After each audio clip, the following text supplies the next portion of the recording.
Okay, so I released a large reversible bag pattern a while ago with a brief TikTok tutorial, and maybe it was too brief because I get questions on how to make the bag sometimes. So I just wanted to make a full tutorial that will just stay up on my channel forever and answer any questions. The reason why I didn't make a long tutorial at first was because it's a super easy project. So this is perfect for beginners. The only things you'll need are a sewing machine, thread, 1 yard of material per color. You can choose to make this not reversible if you wanted to. In that case, you would only need 1 yard, but I would recommend making it reversible because that's kind of the point. And then also you'll need the pattern. Obviously that's linked below in my website. And then it's also on my Etsy. If you want to leave a review like with a picture of the finished project, then buy it from my Etsy because you can't do that on Shopify for some reason. I mean, you probably could if I knew how to code my website, but for now, there's no reviews on Shopify. And also, like, I know that a lot of people find patterns from Etsy, so I'm just trying it out. If you don't want to leave a review, then you can buy it from my Shopify because I make more on Shopify. The fees on Etsy are really high. Also, I wanted to say that if you do want to make it more intricate, then you can. Obviously, it's just a blank bag, and I've made a lot of blank ones. But it's fun to like add zippers or piping or pockets, ribbon, like anything. And I'll definitely be adding something throughout this video.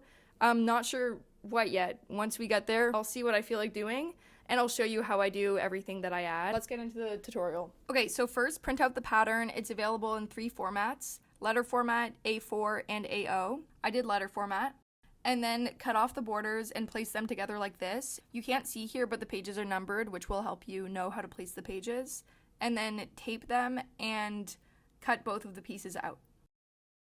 So now I have this piece and this is all you'll need. You're gonna place this on a fold. So I'm gonna get my material. The type of material you use doesn't really matter, but I recommend something that's non-stretch and mid-weight. Definitely avoid really thick fabrics because there's a step later where you'll have to turn the pieces right side out and it gets more difficult the thicker the material. And then cut out the pieces, 2 main pieces of each fabric and 1 bottom piece of each fabric. And at this point, this is where you decide if you want to add anything. So zippers, embroidery, buttons, pockets, lace, shapes, piping. I'm thinking for mine, I'm going to do buttons, a zippered pocket, and a drawstring pocket.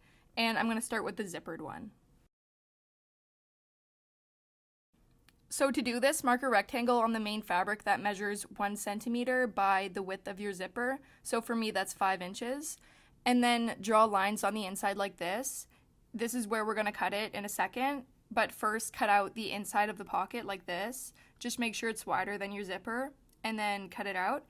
And then do the same rectangle marking, and then match up the 2 rectangles, and pin them together. Now take out your sewing machine and sew the perimeter.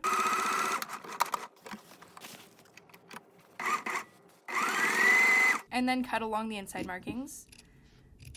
Then put the pocket fabric inside the hole and iron that down. And then match up the zipper with the opening and pin it in place.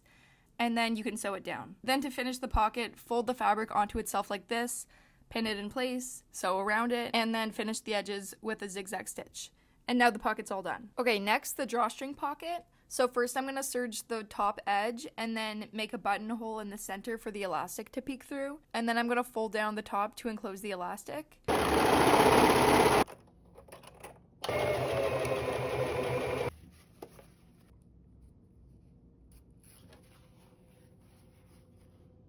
Now straight stitch to finish it.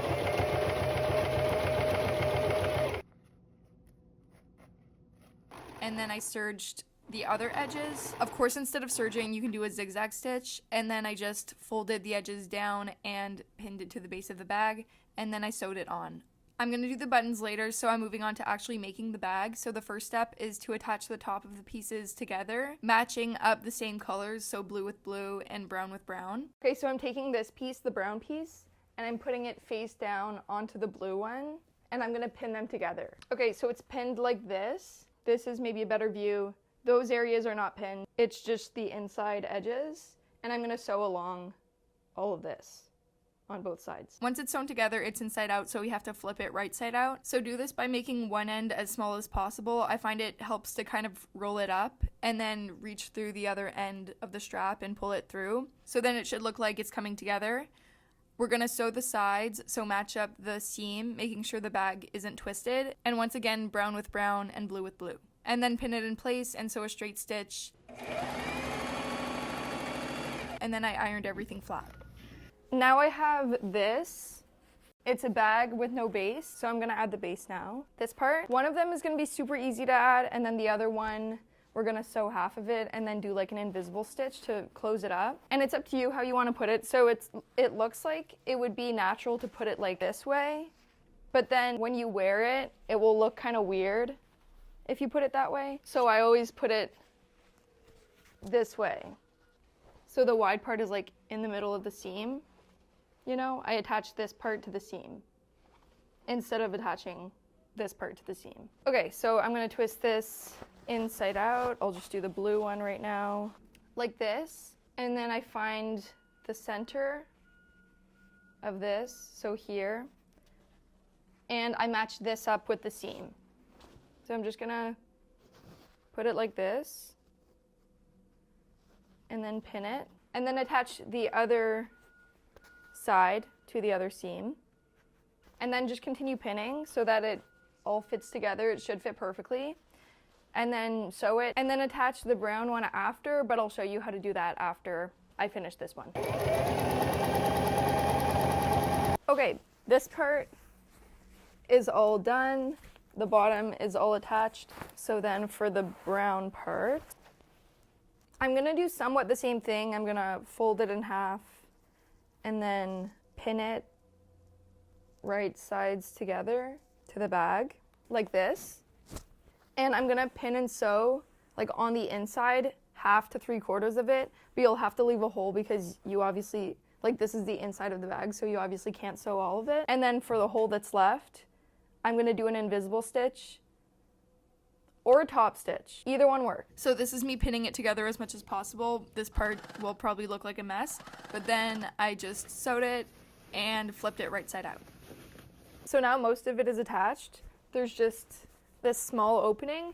You can either finish this with an invisible stitch or just top stitch this part. You could also just top stitch the whole way around if you want it to look more intentional. Yeah, I'm just gonna do a little top stitch because it's the quickest thing to do. So I pinned it like this, and then sew down a straight stitch right near the edge, which looks like this.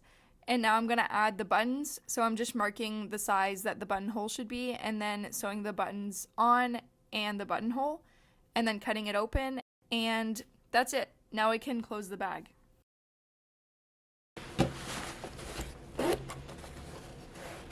So this is the bag all finished. The blue side with the 2 pockets. And then you can see these buttons, they kind of do nothing when it's on the blue side, but when you flip it onto the brown, then they serve a purpose. Then you can close the bag with them. And this is how the bag fits.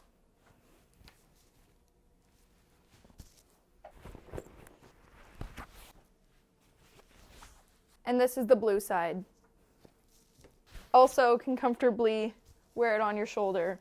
So hopefully that answered any questions. If you have any more, then just comment them below, or you can DM me on Instagram or email me. Once again, the pattern is linked below. I also have a few other patterns if you want to check them out, and I have tutorials for those too. And there will be more coming soon. So follow my Instagram to stay updated. You can also follow my TikTok, but I don't know if that's getting banned.